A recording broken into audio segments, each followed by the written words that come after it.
O que está em cima é como o que está embaixo, e o que está embaixo é como o que está em cima, para realizar os milagres de uma coisa única. Hermes Trismegisto. Nos últimos anos, temos visto que todas as novas tecnologias e ciências estão surgindo em nosso mundo. Mas adivinha? Civilizações existiram aqui há mais de 10 mil anos e já conheciam informações que estamos apenas começando a descobrir. Eles possuíam conhecimentos tão avançados que mal conseguimos imaginar. Hoje falaremos sobre os princípios herméticos, que são princípios sobre a natureza da vida neste planeta, criados há mais de 5 mil anos. O que é fascinante sobre esses princípios é que, independentemente de sua idade, eles são cientificamente precisos até hoje. Antes de mergulharmos neles, vamos falar um pouco sobre a história dos princípios herméticos. E depois, comparemos esses princípios de 5 mil anos atrás com o que sabemos atualmente. Os 7 princípios herméticos fazem parte de uma escola de pensamento que remonta a dezenas de milhares de anos. Mais recentemente, podemos atribuir esse conhecimento a um livro escrito em 1908 chamado O Kybalion, por 3 iniciados. A história gira em torno de um personagem chamado Hermes Trismegisto, que se traduz aproximadamente como Hermes, o 3 vezes grande. Por meio de pesquisas acadêmicas, há debates sobre se Hermes Trismegisto foi uma figura histórica real ou o resultado da união de pensadores antigos, já que compartilha características de outros deuses da antiguidade, como o deus da escrita e da sabedoria no Antigo Egito, Thoth, e Hermes, o mensageiro dos deuses da Grécia Antiga. Vamos embarcar em uma aventura e descobrir que tipo de sabedoria podemos desvelar. O primeiro princípio da série hermética é o princípio do mentalismo. O conceito aqui é que nossa inteligência, nossa consciência e nossas atividades mentais são o que realmente cria o mundo em que vivemos. Isso pode parecer uma ideia estranha, mas é a física quântica moderna. Em 1927, Max Planck, um dos pais da física quântica, reconheceu que a consciência está criando nossas experiências de vida. Como pensamos, o que acreditamos e como agimos manifestam as experiências que temos neste mundo. Planck nos ofereceu a ideia de que a consciência cria nossas experiências de vida, e essa ideia, de 1927, é tão válida hoje quanto era então. Um artigo recente na revista Nature, a publicação científica mais prestigiada do mundo, escrito por Richard Cohn Henry, um físico da Universidade Johns Hopkins, intitulado O Universo Mental. Não irei entrar em todos os detalhes do artigo, pois tudo se resume à última frase. O universo é imaterial, é mental e espiritual. A revelação que a física quântica trouxe é que nosso caráter mental está realmente criando o mundo. Isso é extremamente importante do ponto de vista científico. Por exemplo, falamos sobre o que chamamos de efeito placebo. Alguém tem uma doença, toma um remédio que acreditava ser necessário para curar-se, e em seguida, descobre-se que o que tomou era apenas uma pílula de açúcar. Então a pergunta é: o que curou essa pessoa? A resposta foi o pensamento positivo resultante do efeito placebo. Mas, adivinha, existe uma consequência do pensamento negativo chamada efeito noético. E a maioria das doenças neste planeta pode ser realmente relacionada ao estado de consciência negativo. O efeito noético é o oposto do efeito placebo. No entanto, tanto o efeito placebo quanto o efeito noético são construções mentais. O que precisamos entender é que nosso pensamento realmente está criando o nosso mundo. E existe uma diferença entre pensar positivamente e pensar negativamente. A geometria é a matemática que fornece estrutura no espaço. A geometria que todos aprendemos na escola é chamada de geometria euclidiana. Se você se lembra, ela lida com quadrados, triângulos, círculos e pirâmides. Todos esses objetos e estruturas no espaço. É interessante notar que a geometria euclidiana é o que usamos para criar nosso mundo hoje. As casas, os edifícios, até mesmo a tecnologia e a eletrônica. Aqui está a questão. Existe uma geometria que forma uma árvore? Existe uma geometria que faz um caracol? Sim, existe. Essa geometria é chamada de geometria fractal. É uma equação simples, mas a natureza da equação é a seguinte. Você resolve a equação e obtém uma resposta.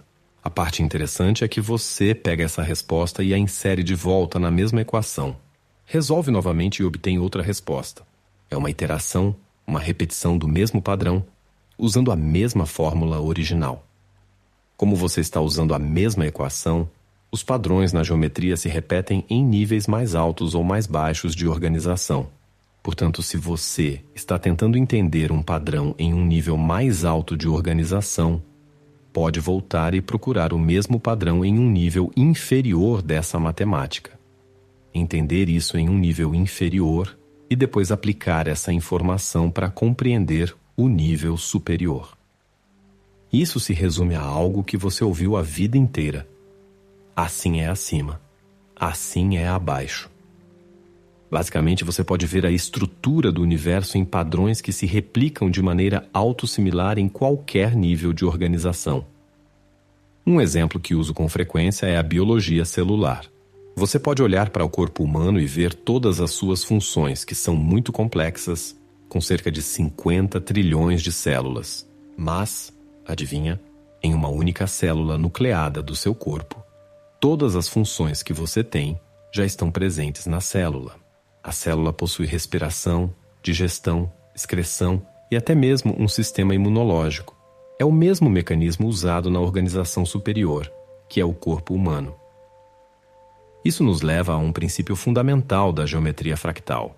Um ponto interessante é que, até onde sabemos, a geometria fractal se tornou conhecida na década de 1980, com Mandelbrot. No entanto, é claro que 5.000 anos atrás, eles já conheciam esse conceito. O que nos faz perguntar: quão inteligentes somos nós? Ou quão inteligentes eram as pessoas que nos precederam? Isso é uma parte importante para analisarmos a natureza dos princípios herméticos. O princípio da vibração é fascinante porque tudo no universo está sempre se movendo, sempre vibrando. Quando a física quântica começou a examinar o átomo, os primeiros físicos observaram as estruturas físicas de prótons, nêutrons e elétrons. Mas ao começarem a desmontá-lo, descobriram que no nível mais fundamental não havia nada físico.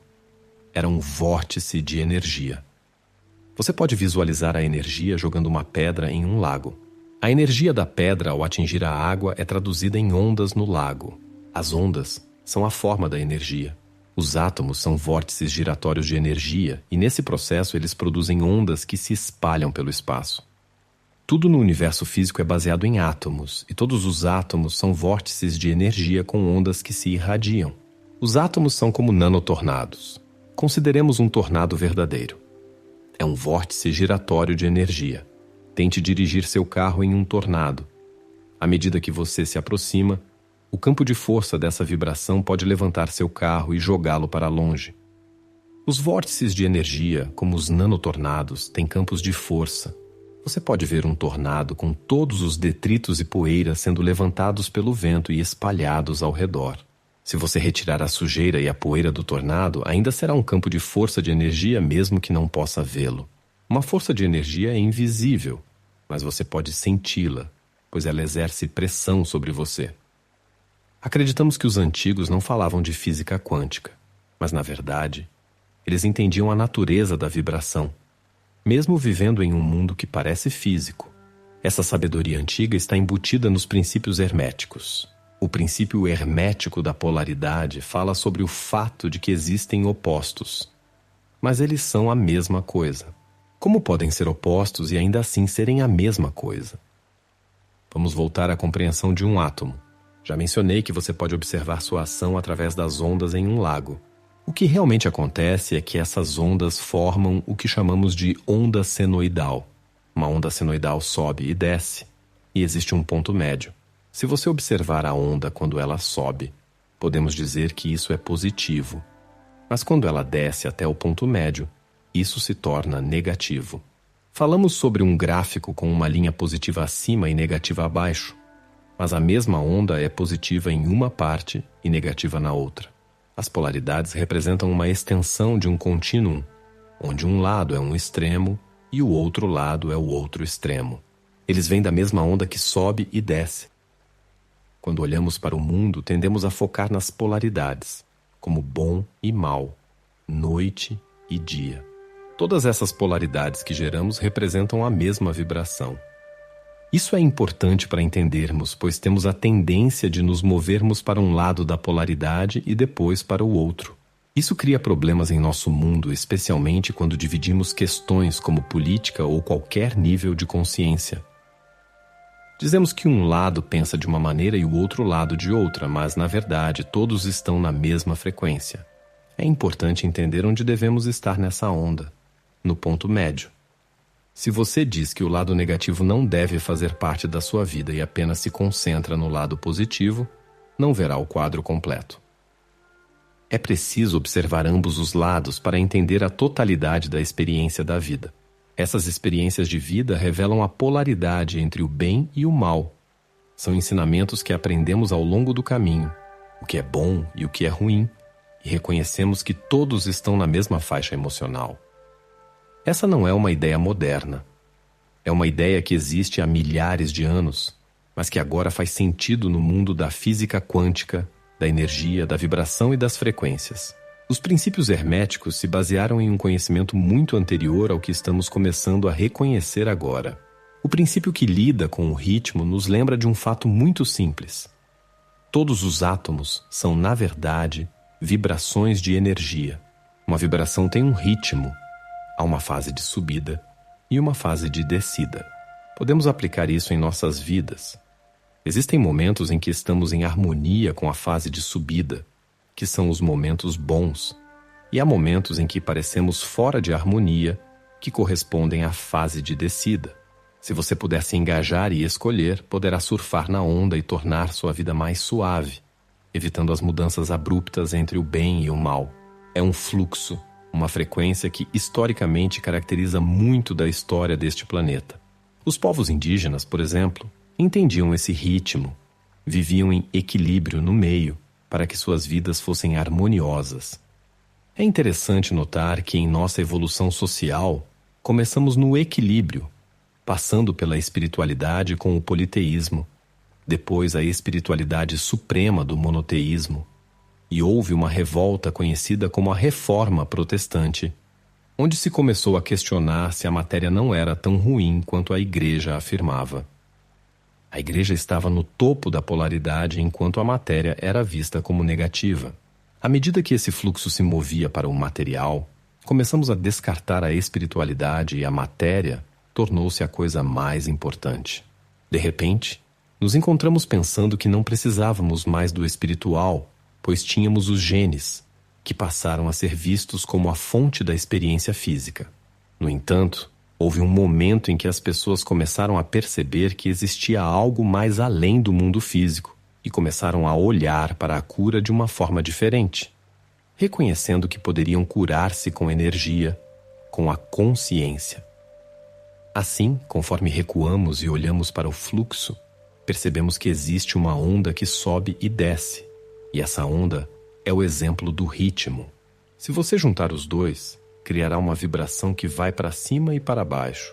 Portanto, o ponto do princípio de causa e efeito é que ações causam reações, mas as reações também alteram a causa original da primeira ação. Isso não ocorre em um ciclo único. É repetitivo, pois tudo é ação e reação. Se você quiser entender como no universo algo se move, você sabe automaticamente que deve haver algo que o empurrou inicialmente. A compreensão básica de causa e efeito, ação e reação, é uma parte fundamental da nossa visão de mundo. O cientista Michael Denton começou a olhar para o universo e reconheceu que as interações de todas as coisas levam a uma criação. A ideia de que existe uma criação levou algumas pessoas a pensar que se existe uma criação, deve haver um criador. O que é Deus para muitas pessoas? A energia, o universo, tudo o que existe. Mas eles transformam essa energia em uma figura pessoal, um criador com a aparência de um velho de barba. No entanto, ao reconhecer que existe uma criação, automaticamente associamos a ideia de causa e efeito, usando esse princípio para concluir que deve haver uma causa. Portanto, estamos começando a entender no mundo da física quântica que tudo é energia. A energia interage com outras energias. Um pensamento é uma energia criativa. Você pode criar um pensamento, mas esse pensamento, sendo uma energia, pode alterar sua realidade física. Seus pensamentos, sendo transmitidos, são uma causa. A energia do pensamento interage com a energia dos átomos do seu corpo e se manifesta como uma experiência de causa e efeito. Isso ilustra por que a crença biológica é tão importante. Sua consciência é uma causa que resulta em um efeito percebido em seu corpo. Assim, desde a onda de um átomo até a inteligência humana, tudo foi dividido no que percebemos e rotulamos como masculino e feminino. Mas devemos reconhecer que todos os organismos têm ambas as características. Em uma célula, ambas as energias estão presentes. Uma célula não pode viver apenas com características masculinas ou apenas com características femininas. As características masculinas estão associadas à estrutura e ao movimento, enquanto as características femininas estão ligadas à vegetação e à reprodução, ou seja, ao crescimento. Esse suporte e crescimento estão presentes em todas as células. Você tem a parte de suporte, que é o esqueleto, e tem a parte vegetativa, que são os órgãos que cuidam do metabolismo e da limpeza do sistema. Ao longo da evolução, as células começaram a se dividir devido à diferenciação de funções. Uma célula diz: ok, eu cuidarei do suporte, mas só poderei trabalhar se você cuidar da parte vegetativa. Portanto, foram necessárias tanto as características masculinas quanto femininas, mas elas precisam trabalhar juntas. Isso é significativo, pois até nas células ambas estão presentes, assim como nos seres humanos. Nos humanos temos características femininas e masculinas, e a maneira mais simples de ilustrar isso é observar o cérebro. Existe uma linha que divide os hemisférios esquerdo e direito, que possuem funções diferentes. O hemisfério esquerdo é associado ao raciocínio lógico, enquanto o direito está ligado à emoção. O gênero desempenha um papel importante, mas reconheça. Assim como falamos anteriormente sobre polaridade, tudo isso está na mesma frequência. Não são separadas. Ambas são necessárias. Enfatizamos mais o lado esquerdo, que é intelectual, e mais o direito, que é emocional. Rotulamos como masculino o lado intelectual e feminino o emocional, mas são a mesma coisa. Há uma diferença de gênero, sim, mas criamos uma separação artificial por meio da programação que adquirimos nos primeiros 7 anos de vida. A programação humana causou essa separação. Se você deseja viver em harmonia, volte e reconheça cada um dos princípios da série hermética, pois quando você os reúne, eles se tornam um guia para prosperar no futuro. É interessante porque há um velho ditado de Mark Twain que diz: quanto mais envelheço, mais inteligente meu pai se torna. A ideia é que, à medida que envelhecemos, conseguimos olhar para trás e ver o quão inteligentes eram aquelas pessoas no início. Devemos honrar isso. Criamos uma lista dos mecanismos que regem o universo, e isso é ótimo, porque ao entendê-los, percebemos que se usarmos esses mecanismos, podemos manifestar a vida que desejamos. A palavra-chave que usei foi usar esses mecanismos. A consciência dos mecanismos, mas não usá-los, é uma perda de tempo e da vida.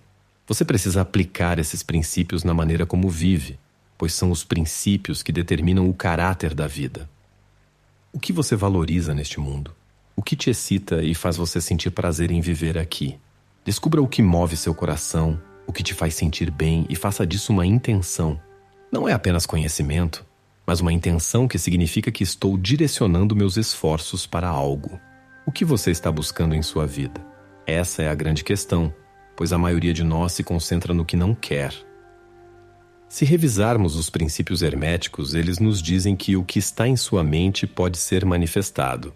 Portanto, concentre-se nessa imagem, porque quando você coloca essa imagem em sua consciência e começa a manifestar, Sua consciência ativa essa intenção. E esse é o ponto. Agora que tenho a imagem e sei o que quero, devo estabelecer uma intenção e ativá-la para manifestar essa experiência. Você é o Criador, e é exatamente assim que você faz isso. Se quiser saber mais sobre métodos práticos e validados para elevar sua vibração, confira o link no comentário fixado ou aponte a câmera do celular para o QR Code ao lado. Gratidão.